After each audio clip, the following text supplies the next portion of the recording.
ناظرین، آور نیوز میں خوش آمدید کہتے ہیں۔ خبروں کا رخ کرتے ہیں کمالیہ کی طرف، جہاں سے ہمارے رپورٹر زاہد کھوکھر کی رپورٹ کے مطابق کمالیہ کے نوائی علاقے 733 گاف میں Alfarid Mudassar Ajmal T20 cricket tournament کا انعقاد کیا گیا۔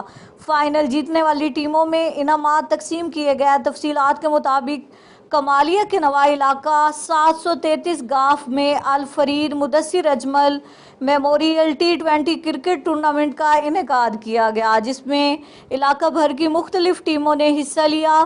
فائنل میچ میں کانٹے دار مقابلہ کرتے ہوئے گجر کلب نے 733 کلب کو شکست دیتے ہوئے میچ اپنے نام کر لیا۔ اس موقع پر مہمان خصوصی پیر سید مہدی عباس و دیگر نے جیتنے والے کھلاڑیوں میں انعامات تقسیم کیے۔ کھیلوں کی سرگرمیوں کو اجاگر کرنے پر مہمان خصوصی سابقہ MP سید اسد عباس شاہ نے آور نیوز سے گفتگو کرتے ہوئے بتایا، نوجوانوں میں کھیلوں کی سرگرمیوں کا شعور اجاگر کرنے کے لیے ایسے مقابلہ جات منعقد ہونے چاہیے تاکہ نوجوان غلط سرگرمیوں سے محفوظ رہ سکیں اور پاکستان کا نام روشن کر سکیں۔